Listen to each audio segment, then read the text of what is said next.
Guess who's back? Continuing on with how to handle hoovering, we left off on tactic number 3, holding on to your fear. Um, I mentioned how fear was useful in getting you out of your bad situation with the narc. It's also useful for after you're gone. If you start having any thoughts of maybe he really means it, maybe this is the time they're going to change, maybe they really are going to get help and fix themselves, and my love can help them do it, don't discount the fear. Remember that fear you were feeling, the fear that made you leave the situation. Hold on to that. Remember the things that they did that scared you, especially if you were being physically abused or you were close to being physically abused. You remember that fear and don't ever forget it, because that fear will still be there if you go back. And that abuse is going to escalate. Don't forget that in many of these situations, if it hasn't already gotten physical before you left, a lot of times, if you go back, the emotional and psychological abuse gets worse, and then that's the time often when it turns physical, is after if you've left before and then come back, they oftentimes escalate the abuse when you come back. That's the typical pattern.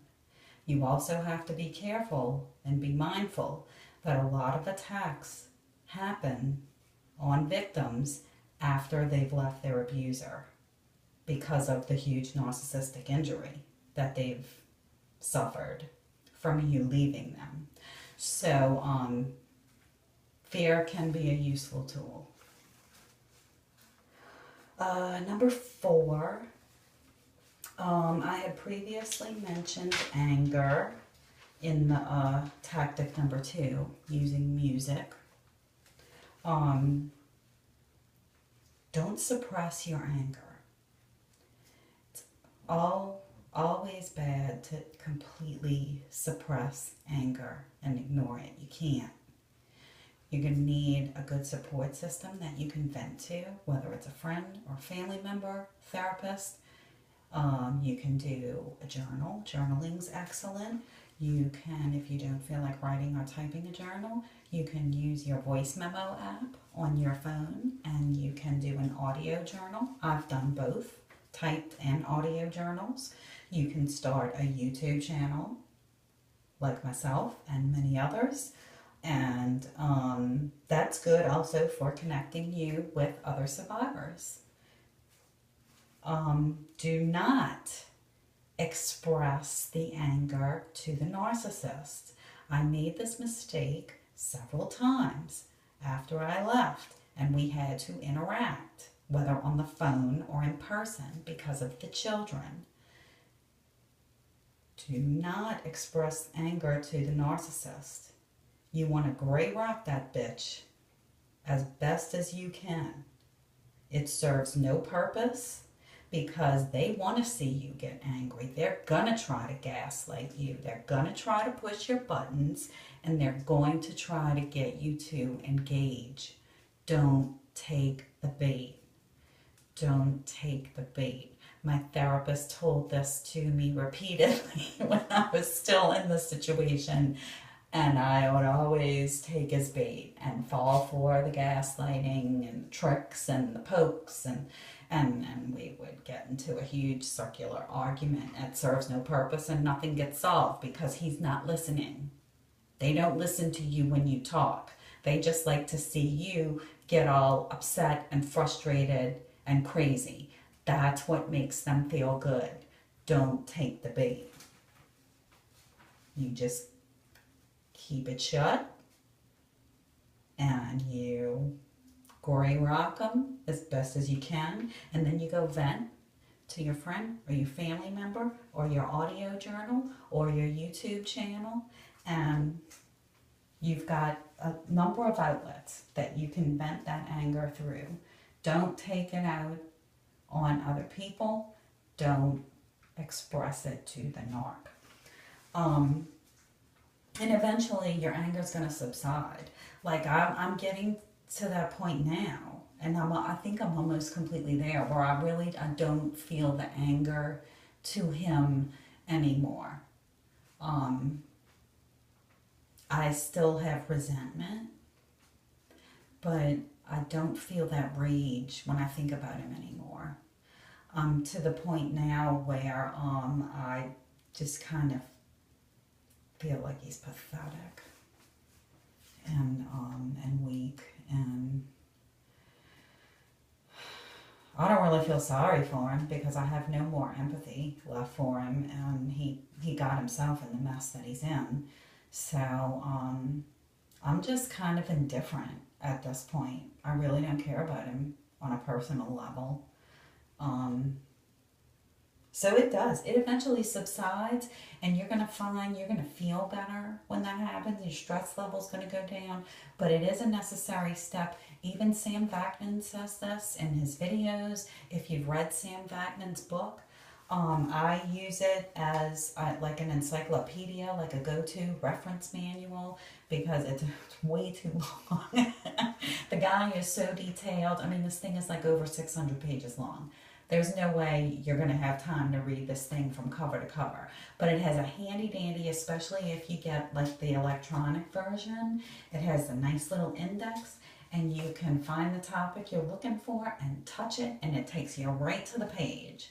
So, and he says, anger is a necessary part of the recovery process. You have to go through each part of the recovery process. Maybe I'll do another video on that.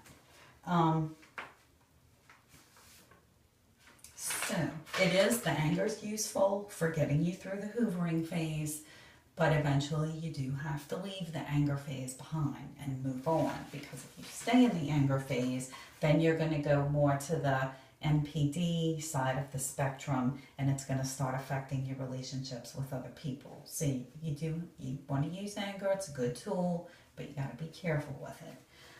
Tactic number 5, if anyone allows the abuser to use them for triangulation, you also have to stay away from that person or people. You have to stay away from the flying monkeys. And I don't care if you were good friends with them before, or you were friends with their girlfriend or their wife or whatever, or their brother-in-law. If that person is being used or could potentially be used as a flying monkey or for triangulation against you with the narc, you got to stay away from them. It's just not worth the risk. Number 6, limit Facebook. And if you use, I don't really use like other social medias, but if you're like a Twitter user or Instagram, you're going to want to limit your social media to a certain extent, because sometimes, you go into the hoovering phase and you're trying to be no contact with your narc, or low contact, and then you're seeing like all these family pictures, these happy family pictures that your friends are posting, and especially like this time of year, everybody's posting their vacation pics, and you start getting that nostalgia. You start getting that, oh, I think I miss him, or her. And then you start, like, you might break down and get weak and either contact them, or if they contact you, you'll go ahead and take the call and get sucked into a conversation. So sometimes it's better to just limit your Facebook. And always, it's usually a good idea to block the narc. Block the narc, block anybody who could be a flying monkey for them, block them, and then that way you don't even have to worry about it. You can, they can't see you and you can't see them. And I found that really helpful, because sometimes, like, when I was still, like, we were still on each other's friends lists for a while after I'd left, and it would be triggering. Like, he would like something, and I would do it to him too. I mean, we were tit for tat, but it certainly didn't help when, for one thing, when we're like publicly taking digs at each other. and it was not helpful at all. Like, to see him like things that, you know, like articles and memes about women cheating on their men because he kept accusing me of cheating on him. Or, you know, he would share a song that was like about, you know, getting betrayed by your love, or something derogatory about women. And it's just, it's not helpful. And it would be triggering, and it would stir up that anger again. And so it's usually better to just block your knock, block their flying monkeys, and limit your exposure. Even after you've blocked them, limit your time on Facebook and Twitter and those other outlets, because it can be triggering. And you know, when you're going through that tough time, like right after you leave, you don't want anything to add to it, to, you know, throw you into a state of depression or a state of you know, that loneliness. You know, just, it's better to dive into, you know, you like certain books, dive into reading books. I mentioned earlier about the music. Also, exercise, excellent. Also good outlet with the anger. I joined the UFC gym initially to get some self-defense training, because I just wanted to be prepared for any situation, because I wasn't sure exactly what I was dealing with. But then I started using it for the fitness classes, and they have like boxing and kickboxing classes, and let me tell you, it is so therapeutic, punching and kicking that punching bag. I just love it, and it's an awesome workout. So I highly recommend that. Exercise, find something you like to do and go do it. It's a great way to distract yourself from, you know, thinking about your abuser during the hoovering phase. So that's all I've got on that right now. I'll come back if I think of anything else. And thanks again for listening. Have a good night.